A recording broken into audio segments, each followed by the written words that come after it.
अब इसी के अंदर जो सवाल उठता है ना वो ये उठता है कि साहब इसका कारण क्या है, प्राप्ति का।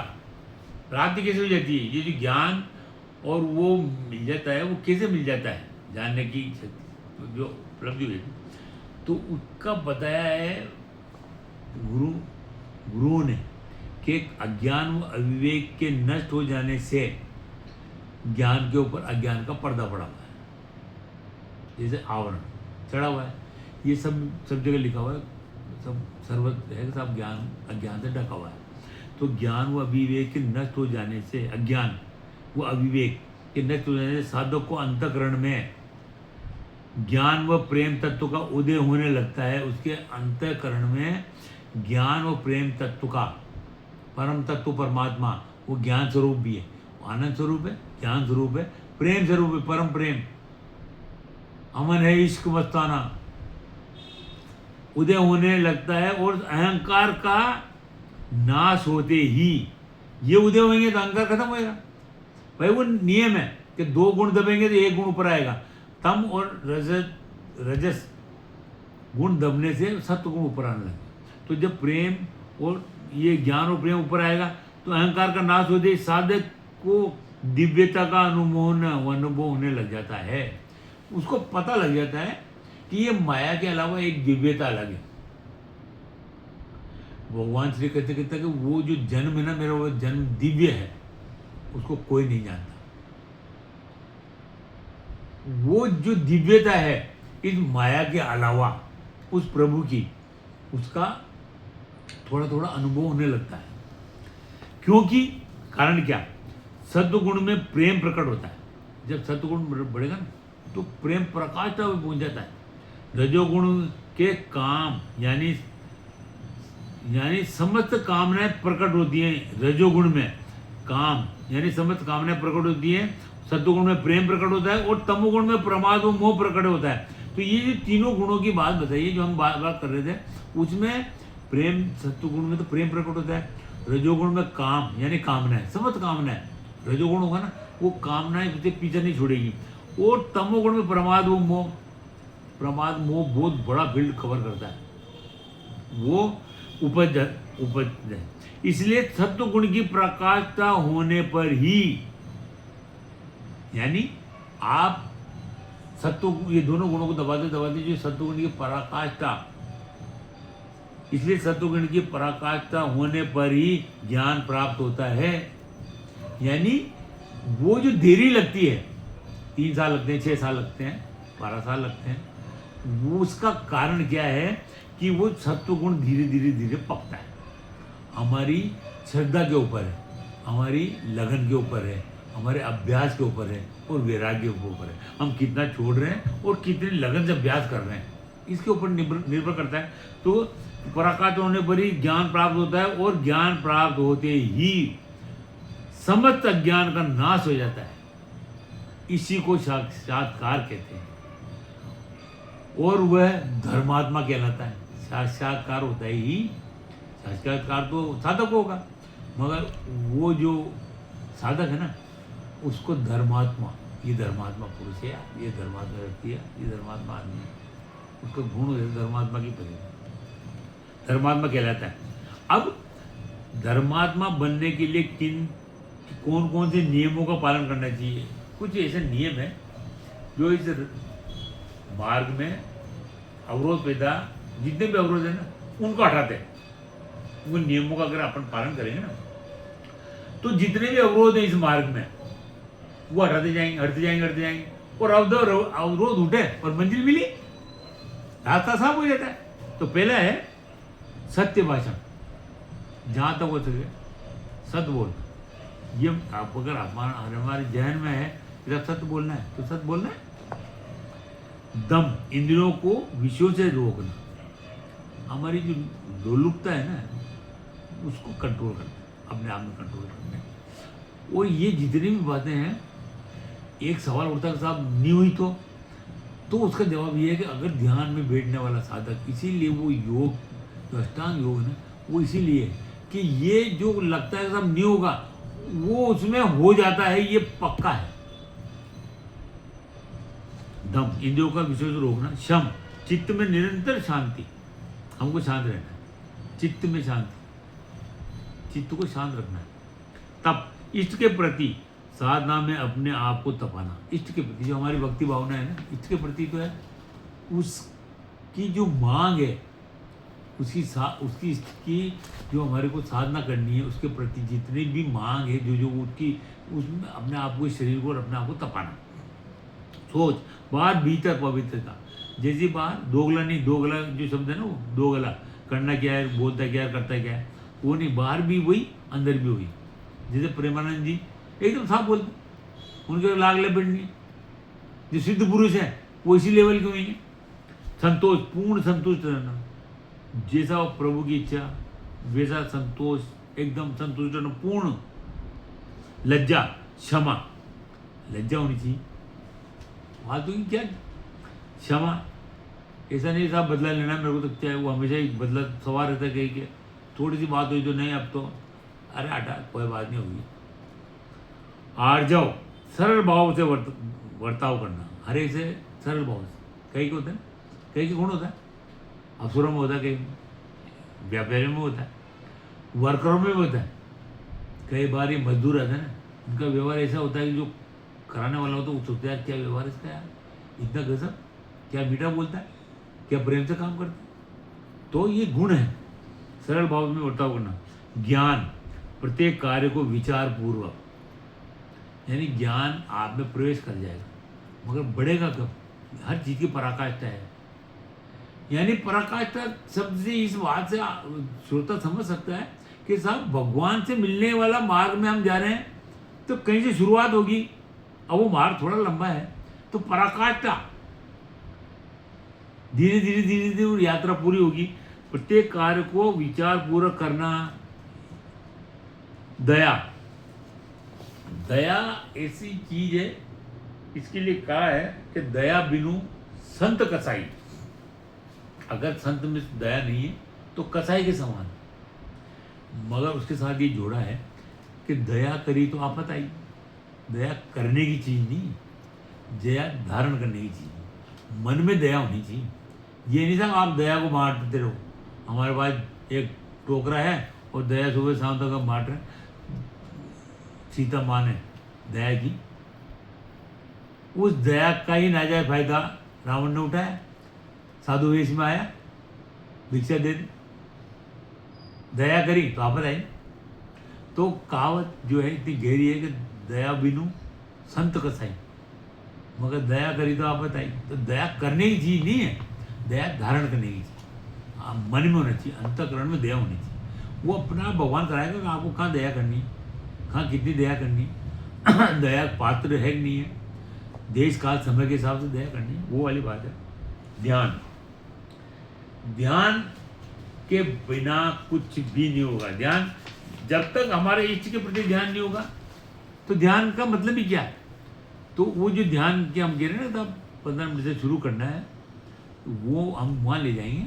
ये धीरे धीरे सारी उधर है कि साहब भगवत गीता क्यों नहीं समझ में आ रही, उसके कारणों में एक ये बात आएगी। फिर हम भगवत गीता भी करेंगे और भगवत गीता के साथ साथ हमारे श्रद्धा साधक जो हमारा श्रोता है उसको उस यात्रा में भी शुरुआत कराएंगे, रोज कराएंगे कि आप तू रोज ये कर ना, कुछ भी नहीं करना, इतना सिंपल है, इतना ईजी है।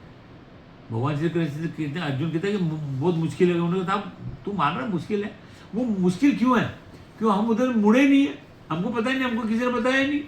कौन बता रहा है? वो मुश्किल इसलिए कि हमको कोई चीज़ पता ही नहीं। कोई समझा लगा कि भैया तू इस तरह कर, आज ये होगा, कल वो होगा, परसों ये होगा, तो समझ में आ जाएगी बात। आदमी करेगा, क्यों नहीं करेगा?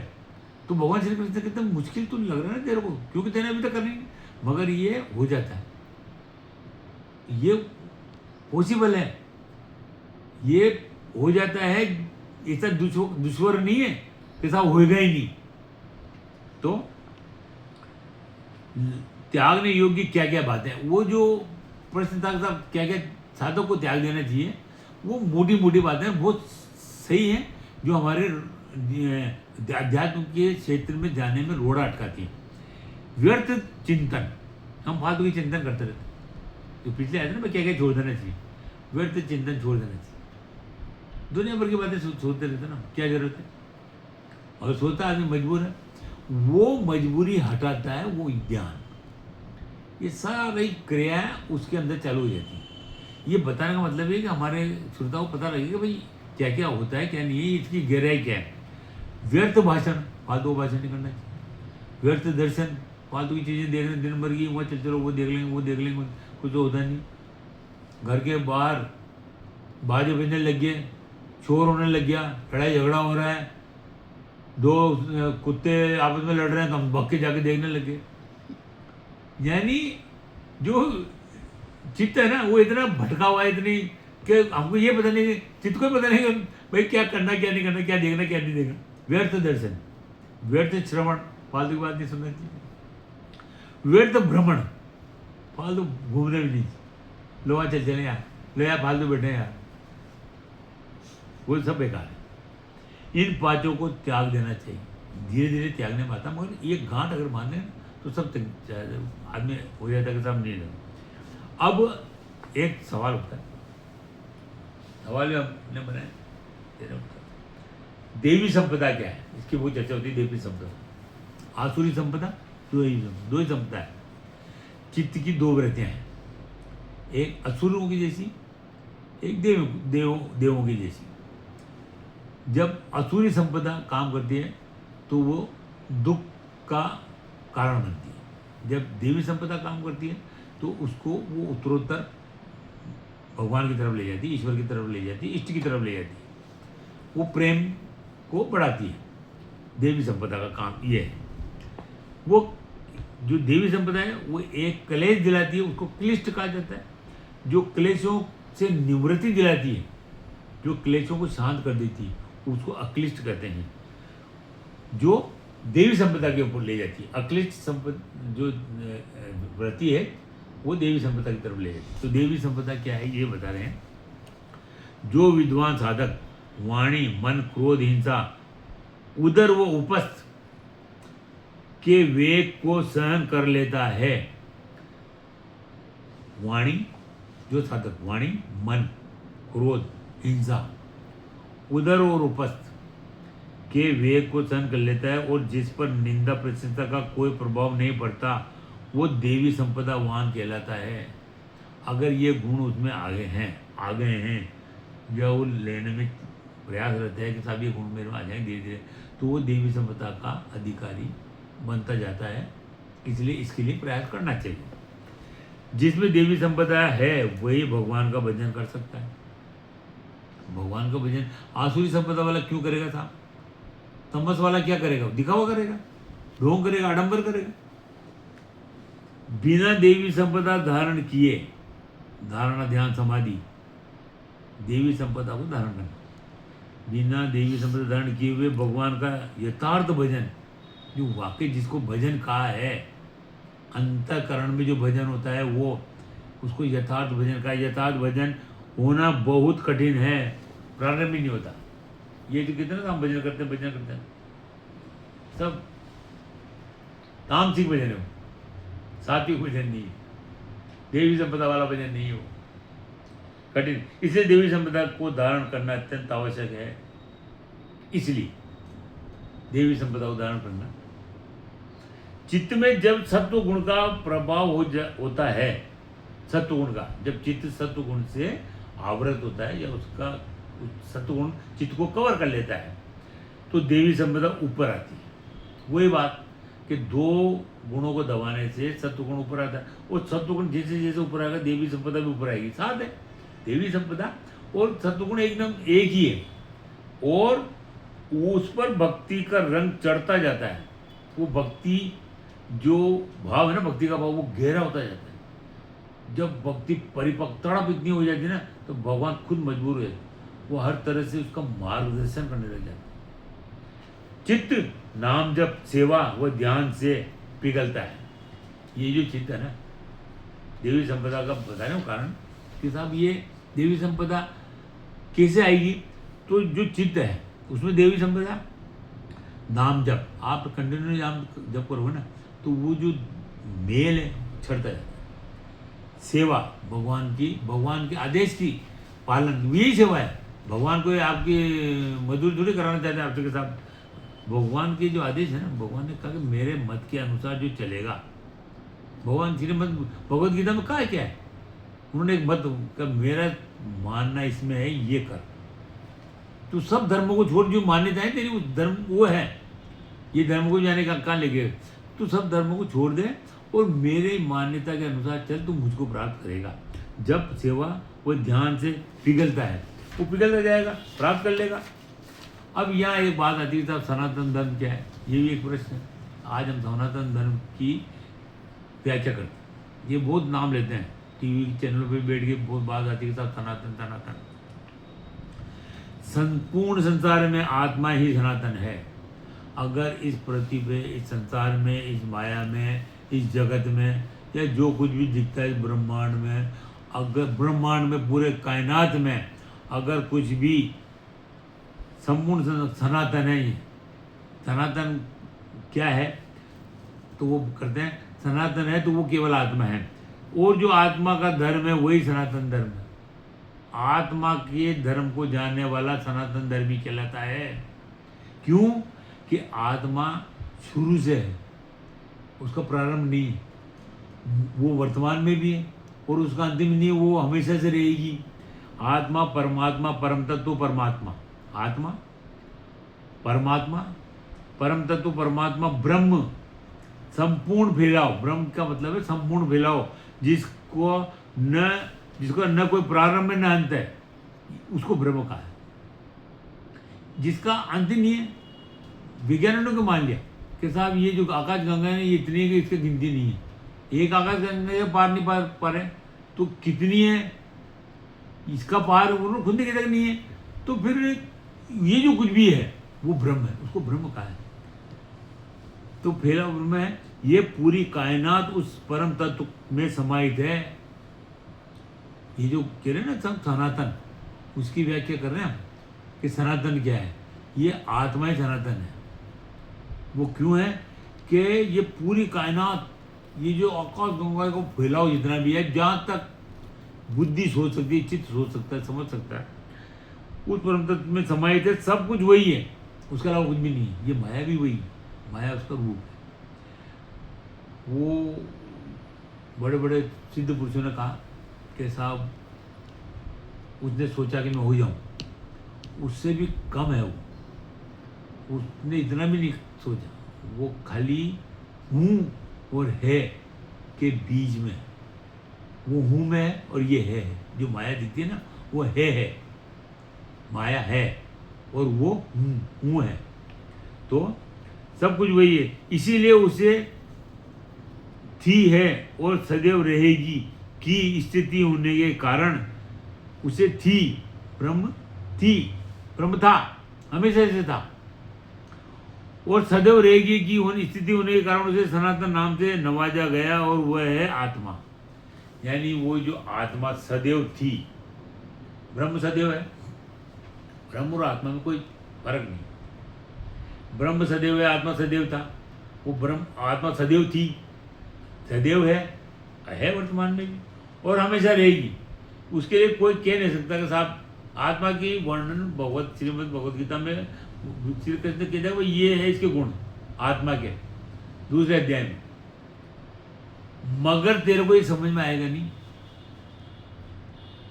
ये सांख्य के बारे में मैंने तेरे को बताया, जो ज्ञान है ना, वो ज्ञान यहाँ सारा समेट के मैंने तेरे को बता दिया कि ये आत्मा क्या है। अब उसी बात को, उसी ज्ञान को, उस आत्मा से संबंधित ज्ञान को मैं अब तेरे को कर्म के विषय में बताऊंगा। क्यों? उस कर्म के विषय में बताने का कारण यह है कि उस कर्म से कोई भी प्राणी, कोई भी मनुष्य मात्र, चाहे वो कैसा भी हो, भगवान श्री कृष्ण ने कहा कि साहब वो पापियों से भी बड़ा पापी हो, वो भी उस कर्म के मार्ग से चल के मुझको प्राप्त कर सकता है, उस आत्मा को प्राप्त कर सकता है। इसलिए पूरी गीता लिखने की वेद व्यास जी को जरूरत पड़ी कि साहब वो ज्ञान तो ये है, 4 लाइन में लिख दिया कि संपूर्ण फैलाव जिसको का न प्रारंभ न अंत है, ये पूरी कायनात उस परम तत्व में समाहित है, सब कुछ वही है। इसीलिए उसे आत्मा को थी और सदैव रहेगी की स्थिति होने के कारण, थी भी है भी से रहेगी के कारण उसे सनातन नाम से नवाजा गया है और वह है आत्मा, सनातन आत्मा। तो ये जो सनातन सनातन करते हैं ना, उसकी व्याख्या है ये। जो इस आत्मा को, धर्म को जानता है, आत्मा के धर्म को भाई कैसे मिली, कैसे धारण करना है, परम धर्म परमात्मा, वो परम धर्म है परमात्मा का जानता है, वो सनातन धर्म को जानता है। अगर वो आत्मा के धर्म को जानता है तो सनातन धर्म को जानता है। इसीलिए कहा गया है कि सनातन धर्म संसार में सबसे श्रेष्ठ धर्म है। इसीलिए ये बात, और जितनी भी मान्यताएं हैं, जितने भी जो समाज हैं, जितने भी संगठन हैं, जितने भी देश काल समय के हिसाब से जो अलग अलग बंटवारा है, उसमें के अपेक्षा इस सनातन धर्म को संसार में सर्वश्रेष्ठ माना है। और जितने भी मान्यताएं हैं ना, वो सब इसके नीचे हैं। इसकी सबसे बड़ी विशेषता ये है कि ये समस्त प्रकृति को अपने अंदर समाहित किए हुए है। ये जो सनातन आत्मा है, सनातन धर्म है ना, इसी के अंतर्गत ये पूरी प्रकृति, पूरी माया उसी के अंदर है। ये पता कब लगता है? ये पता लगता है जब वो जो साधक है ना, जो मुमुक्ष है, जो इस अध्यात्म की मार्ग का यात्री है, वो उस मंजिल पे पहुंच जाता है जब समाधि, असंपर्क ज्ञात समाधि के बाद दर्शन होता है। दर्शन के बाद जब प्रवेश मिलता है, तब उसको ये बात समझ आती है। कोई कठिन नहीं है। भगवान श्री कृष्ण कहते मेरे पहले भी बहुत से योगी हुए। 6000 साल पहले जब भगवान श्री कृष्ण ने गीता की व्याख्या की, गीता के बारे में बताया, बोले, तब का पहले भी थे, आज भी हैं, उस समय भी थे, और उसके बाद भी कई हो जाएंगे। भगवान श्री कहते हैं ना कि तू तत्वज्ञानी के पास जाना। तत्वज्ञानी के पास भेजने का मतलब क्या? भाई तत्वज्ञानी सदैव थे, कभी लोभ नहीं हुए, न होंगे। आज भी बहुत से हैं, बड़े बहुत हैं। ऐसा नहीं कि साहब 2 5 10 20 हों, बहुत से हैं। वो अपने हिसाब से रहते हैं, उनको क्या जरूरत है? जो स्थिति, जो अस्तित्व है ना, अस्तित्व वो जो कराता है वो होता है, वो उसी के साथ चलते हैं, क्योंकि अस्तित्व से मिले हुए हैं वो। तो इसको बड़ी विशेषता ये है कि समस्त प्रकृति को अपने अंदर बस खत्म हो रहा है, अंदर समाहित किए हुए है। और इसको जानने के लिए गीता में निर्धारित कर्म, नियत कर्म की व्यवस्था की गई। इसीलिए वेद व्यास जी ने गीता में श्री कृष्ण भगवान अपने मुखार बिंद से कहते हैं कि तू नियतम, निर्धारित किया हुआ, इसी की तो व्याख्या करनी है। सबसे बड़ी अड़चन, मैंने गणानंद जी महाराज से पहुंच चुके, एक ही बात कहा था कि साहब ये जो नहीं बताया गया, उन्होंने कहा तो बता। वो सुनाएंगे कि कब कहा, कैसे मैं मिला, कैसे उनका आशीर्वाद हुआ, कैसे उन्होंने दूर से भी, आज भी वो क्या कर रहे हैं, सब बताएंगे। कोई भी प्राणी उस सन्मार्ग से चलकर उस निर्धारित कर्म को करता हुआ, उस सन्मार्ग, सत्य मार्ग है वो, सन्मार्ग से भगवान को प्राप्त कर सकता है। अब थोड़ा सा एक लास्ट क्वेश्चन है गायत्री के बारे में। गायत्री का जप क्यों करना चाहिए? गायत्री जब करते हैं ना, गायत्री मंत्र नहीं है, गायत्री मंत्र नहीं है, गायत्री एक याचना है। वो इसलिए इसको यहाँ इस लास्ट में ये प्रश्न इसलिए उठाया कि जब साधक है ना, वो जो साधना करता है और यम नियम, आसन, प्राणायाम, प्रत्याहार, धारणा, ध्यान, समाधि तक पहुँचता है, तो वहाँ एक रुकावट आती है। ये माया पूरा जोर लगाती है, उसको मंजिल तक पहुँचने में अवरोध पैदा करती है। तो वहाँ वो जो साधक है, जो सिद्ध पुरुष हुए हैं ना, उनको भी ये अड़चन आई। तो विश्वामित्र जी को जब उसको प्राप्ति होने वाली थी, साधक को लग जाता है मेरे को प्राप्ति की, मैं दरवाजे पे आ गया, मेरा दरवाजा खुलने वाला है, साधक को लग जाता है, मगर दरवाजा खुलता नहीं। और वो दरवाजा खुलता नहीं, और वो सीढ़ी और हिल जाती जो नीचे जा गिरता है। तो वो माया इतना जोर लगाती है, वो माया का जोर इतना तगड़ा होता है कि उसका एक उदाहरण मैं आपको सुनाऊं कि राजा भर्तरी ने दुनिया में सब कुछ देखा, राजा था,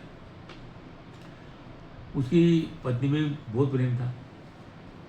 उसका भाई ने उससे कहा साहब आपकी पत्नी थोड़ी उसने उसको बहुत समझाया। पत्नी चिड़ा चरित्र, पत्नी ने कहा नहीं भाई आपका गलत है ये, उसने उसको खिलाफ उसको भड़का दिया। राजा की उसकी बात समझ में आएगी पत्नी की, भाई की बात समझ में नहीं, उसको देश निकाला दे दिया, देश निकाला दे दिया। आज आएगी खत्म होगी। थोड़े दिन बाद वो जो पत्नी का क्रियाकलाप था वो राजा को पता लग गया कि साहब इसकी बात जो मेरा भाई कहता था वो सही थी। उसने भाई को बुलाया, उसको इतनी ग्लानि हुई, इतनी अपने आप के अंदर ग्लानि महसूस हुई, इतनी आपकी गलती गिल्टी फील हुई कि यार मैंने करा क्या, उसका क्या कसूर था, वो तो सत्य पे था, मैं सत्य पे नहीं था। इसका मतलब भगवान उसके साथ है, मेरे साथ नहीं है। वो मेरी पत्नी का जो व्यवहार था, तेरा चरित्र था, वो सक्सेस हो गई, तो मेरी बुद्धि तो उसने उसको बुलाया भाई को, उन्होंने कहा यार तू गद्दी संभाल और तू अब राज कर, और मेरी पत्नी का क्या करना है ये भी तू डिसाइड कर। भाई ये गुनाहगार तेरी है, मैंने सब छोड़ दिया, आज से मैंने संन्यास ले लिया। अब मेरे को किसी बात से, मैं तो प्रभु की जो तलाश है उसमें लग जाऊंगा, जो भी मेरे को रास्ता दिखेगा देखता हूँ।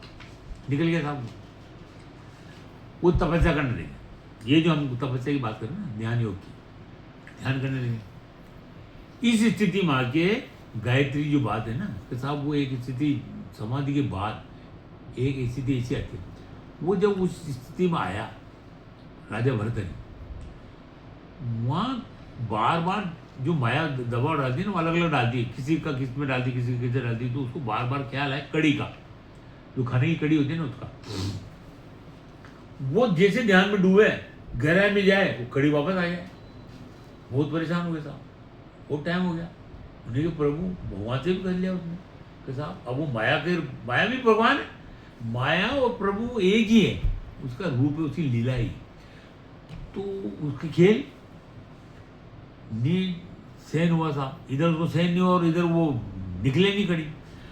तो एक दिन गांव के बाहर एक कुटिया, जहाँ ये आश्रम में रहते थे, गांव वाले आए, उन्हें भाई एक काम करना पड़ेगा आप लोग। उन्हें साहब बोलो कि आपको कड़ी बनानी पड़ेगी, मेरा कड़ी खाने का इच्छा। बना देंगे साहब, कड़ी में क्या कि साहब कड़ाव भर के बनानी पड़ेगी, बहुत बड़ा कड़ाव, उसमें कड़ी बनानी पड़ेगी। उन्हें साहब इतनी की क्या, उन्हें तुम तो बनाओ, मेरा आदेश है, साधु का आदेश है, साधु हो गए थे वो, कड़ी बनाई। उन्हें इस कड़ी को इस टाबरी के अंदर रख दो, पूरे उसके अंदर, और मैं अंदर जा रहा हूँ, तुम सब चल जाना, न दरवाजा खोलना न मुझे आवाज लाना। गाँव वालों ने सोचा कि सब ठीक है, इनकी इच्छा जैसी, पता नहीं क्या करेंगे, 2-5 दिन कड़ी खाएंगे या क्या है। वो कड़ी थोड़ी ठंडी होगी, एसी के शरीर में लगे भी सही और नुकसान भी नहीं हो। ऐसी स्थिति आती उनको नहीं ऐसी। वो साहब 2 दिन से भूखे थे, इसलिए उन्होंने इतनी बड़ी कढ़ाई के नाम से कागज, इतने ज़्यादा कढ़ाई करना, मैंने 2 दिन से कुछ नहीं खाया। वो उस कढ़ाई में कूद गया और पूरे शरीर को वो कड़ी खिलाने लगे, लिपटा लिपटा के, ले खा कड़ी। उससे कह रहे उस माया से कि तू कड़ी कड़ी कर रही ना, ले खा। शरीर में गर्मी लग रही है, उस शरीर वो चमड़ी थोड़ी जल भी रही, नहीं खा तू, खा तू। यानी उसका उस लेवल पे वो जो माया जो दबाव डालती है ना, वो इस लेवल का डालती है, फिर वो कड़ी खत्म होगी और उनको सिद्धि प्राप्त होगी, सिद्ध पुरुष होगी, राजा भरतरी माना। तो गायत्री कोई मंत्र नहीं जिसके जप करने से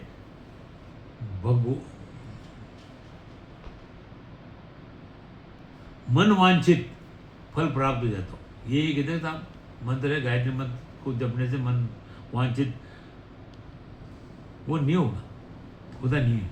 वो क्या है, याचना है।